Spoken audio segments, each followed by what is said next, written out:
On today's wrestling news, we've got an update on everything Charlotte and Tiffany. Got some conflicting reports when it comes to Kevin Owens' surgery stuff. And a big old update when it comes to Bryan Danielson. Are you ready? Are you ready for the news time? My name is Phil Chambers. I'm joined by Gareth Morgan to talk all things wrestling. The first up, Charlotte and Tiffany.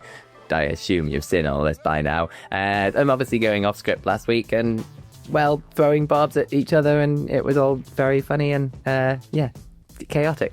But we've got some more updates on it. So it's like there's this, and then there's a little bit in a second, so wait until we get there as well, because it's kind of, they go together, or, well, counteract each other, I guess. So the first one is coming from Dave Meltzer of the Wrestling Observer newsletter. Now, he reports that they've kind of had issues for weeks going back to that, like, side-by-side interview that they did on SmackDown, where Charlotte kind of steamrolled Stratton, and Stratton definitely wasn't ready for it, let's say. So last week was intended to be the retaliation for Tiffany to sort of get one up on Charlotte, and that's why she was supposedly, reportedly given lines about Charlotte's like failed volleyball career and about Ric Flair and things like that. Meltzer also says that virtually the entire promo went as scripted, but that there were unscripted moments, obviously. He mentioned Flair mocking Tiffany's voice as being one of them, Stratton talking about Flair's divorces, obviously, and the final line about Ludwig Kaiser in Charlotte's DMs, all being the kind of off-script moments. The Nepo baby line was reportedly in the script, but the Nepo queen retort that Charlotte had wasn't in the script. So that's another thing, I guess. And then one source said to Dave Meltzer that Flair has been trying to like rattle Tiffany like Orton and Cena have been known to do with younger talent in the past. And also, but they also mentioned that Flair has effed the whole program by not adjusting, talking about her sort of initial return when she was sort of wanting to be a babyface, but the crowd was turning on her and it was all kind of weird and confused for a bit until they kind of went full heel. Now, obviously, he mentions the promo went off the rails when Charlotte kind of let the fans get to her, but that both sides kind of took liberties in it. But however, Flair is getting most of the heat for the whole segment going a bit wrong, which I think is probably fair. Now, however, that's all from the Dave Meltzer and the Wrestling Observer newsletter, but like quite soon after this, Fightful Select put up just a little line in a sort of SmackDown report, just saying that those confused by additional reports today, the entirety of Charlotte and Tiffany's promo last week was not scripted. So kind of goes against all of that beginning bit of Dave Meltzer's thing about like it started off on script and then went off script. So who knows? All we do know is that they 100% officially went off script. And I assume the bit about Charlotte Flair taking most of the heat is correct, because you can watch the whole segment and it's quite obvious that it all goes wrong when she starts to get gotten to by the crowd. So last night on SmackDown, they kind of followed it up a bit. Charlotte like attacked Tiffany in the parking lot, and then it was reported by Joe Tessitore that they're both facing disciplinary action, and like that Charlotte got sent home and things. So they're continuing it, but without as many microphones in their face, which might be a good idea to just let it calm down a little bit. But also, I want the chaos. Bring it on. Give them both a microphone and let's see what happens. Yeah, we said this last week. It was like, yeah, not great that a bit of like unprofessionalism, whatever it is, I think that's a word, unprofessionalism, but like that's not great that had happened. But the fact that it did happen suddenly made me a lot more interested in this match and just wanted to see the chaos unfold. And it felt like a bit of damage control going on, like not the faction, like actual damage control was going on last night, with a bit like, oh, well, we'll fold it into the storyline, but just try not to put them with the mic in front of the faces because it could go like completely sideways again. There's always a little bit of this going on, like in the wrestling world. We get one side saying one thing, one side saying another thing. The truth normally lies somewhere in the middle. Most sources have said that Charlotte is the one who's getting the most flack for this, for being the veteran, the experienced person, like the adult in the room, if you will. Yeah. And still choosing to do this. I get it in a sense, like you are wanting to test this next generation, and sometimes pressure makes diamonds, all that kind of stuff. I do get that.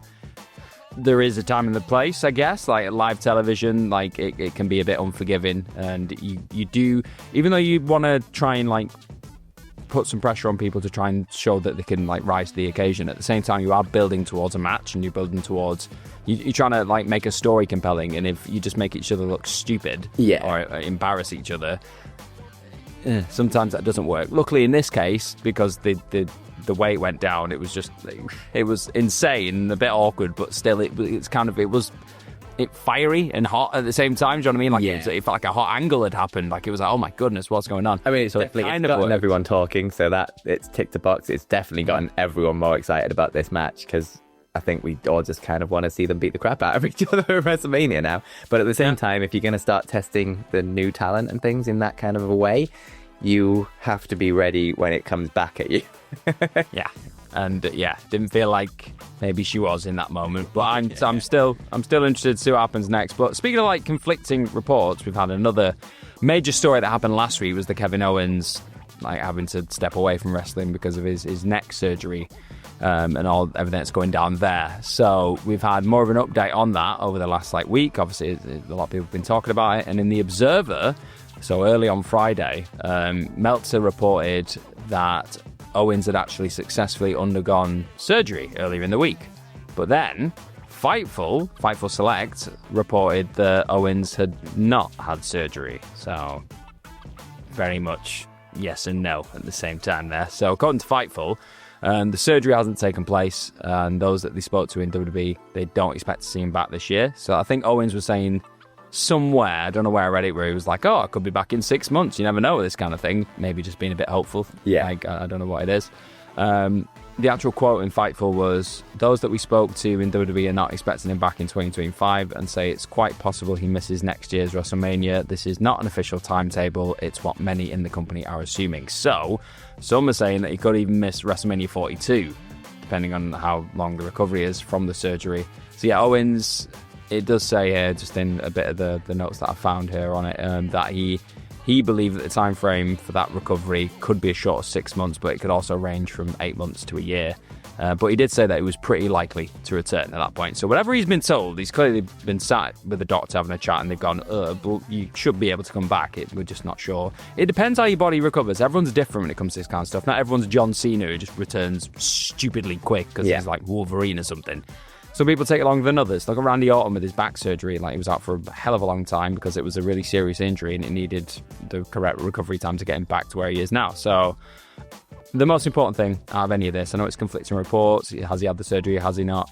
I don't really care about either of that. I just want Kevin Owens to be happy, healthy, and just to take his time. No rush, Kevin. Just, if you are going to come back healthy. Yeah, absolutely. That's the biggest part of this. And whether it's 6 months or a year or 2 years or however long, it still sucks either way. Like, it's still a horrible situation, and a scary thing for Kevin Owens. So yeah, it's 100% on the side of Kevin Owens. You just get well soon and come back when ready. Like, don't rush anything at all.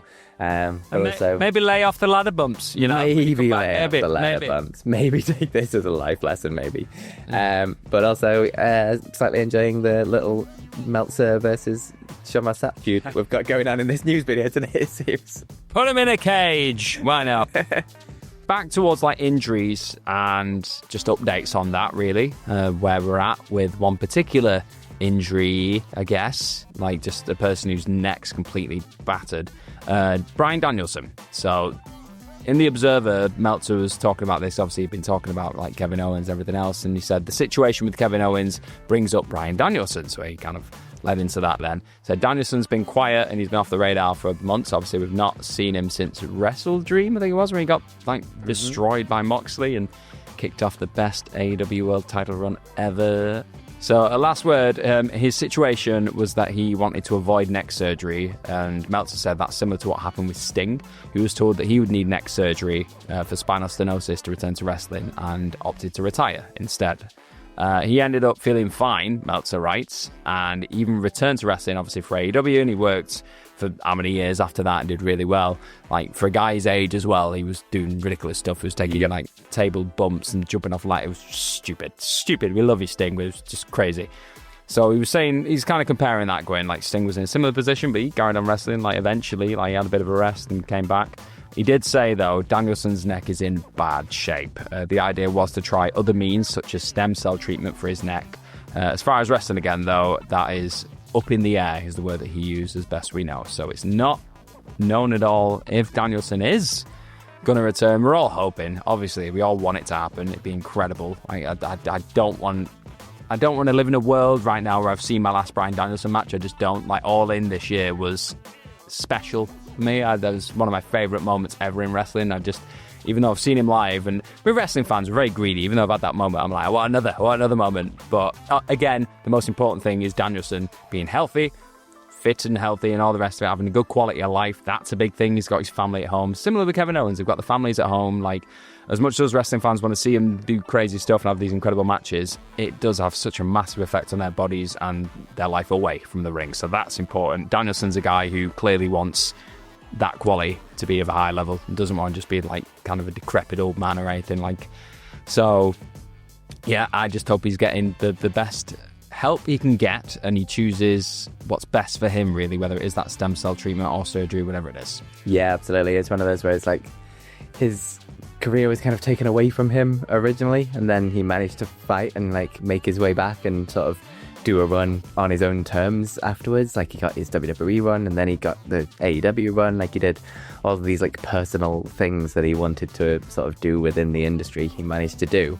But then seemingly the choice of hanging up the boots has been taken away again, almost, which makes you think like he probably fight again to get that back, to be able to go out on his own terms. But it's like, he loves wrestling. Like, it's plain to see. He absolutely loves wrestling. And sometimes maybe it takes something outside of yourself to sort of realize that moment that, oh yeah, I do need to like stop this now, maybe potentially, when maybe you can't be trusted to do it yourself because it's something that you love so much, and you could end up kind of running yourself into the ground. So it's like, I still find it insane that last run he was banged up, wasn't he? For the last like however many months, and he was still just putting on incredible matches. I was like, only him. He is absolutely incredible. And yeah, as much as definitely want to see him back in wrestling at some point, it's another one of those things where you've just got to listen to your body and figure it out slowly on your own terms, and yeah, just get better and make sure you've got that quality of life at the end of the run. Like, there's plenty of wrestlers that you see that just do not have the same kind of quality of life as they could have if they'd gotten out a little bit earlier or sort of looking after themselves a little bit more. So you just don't want to see that happen to more people. So hopefully he can get himself better and have that quality of life kind of thing afterwards. And then whether he makes it back or not, it's I don't know. That's going to be up to him. I assume he will, because he's Bryan Danielson, like I say. I want to see him again, man. But we're wishing you all the best, Danielson. We're wishing you all the best. He is the GOAT. But that is it. Thank you very much for joining us. What else? Go to WrestleMania. Yeah, that's the thing. Do that. They need to make some tickets. Come on. WhatCulture.com/tickets. We're going to be there. So there's a whole weekend of stuff planned on the Friday night for SmackDown. We've got a gigantic SmackDown watch party on a massive 50-foot screen, the biggest SmackDown watch party in Vegas. So come to get your tickets for that, WhatCulture.com/tickets. There's all like live ups and downs and like live show and stuff, meet and greet and hang out and a big party night out. It's going to be great.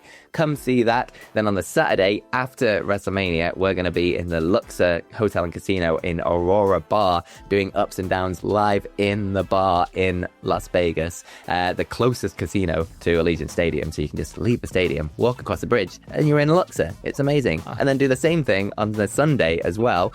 And on the Sunday, Luxor have a special guest appearing just before ups and downs. Can't say his name, but I can say he's a big superstar. Yeah. So he's going to be appearing. It's going to be quite the show, maybe. And then on the Monday, we're doing a Raw watch party at Flanker Bar in Mandalay Bay Hotel and Casino. So basically, you're going to be sick and tired of us by the end of the weekend. But Friday, get your tickets, whatculture.com/tickets, and then join us for all the other stuff across the weekend. It's going to be big time and just a lot of fun. It's going to be great. So come do that. Thanks. And then follow us on social media. Be great.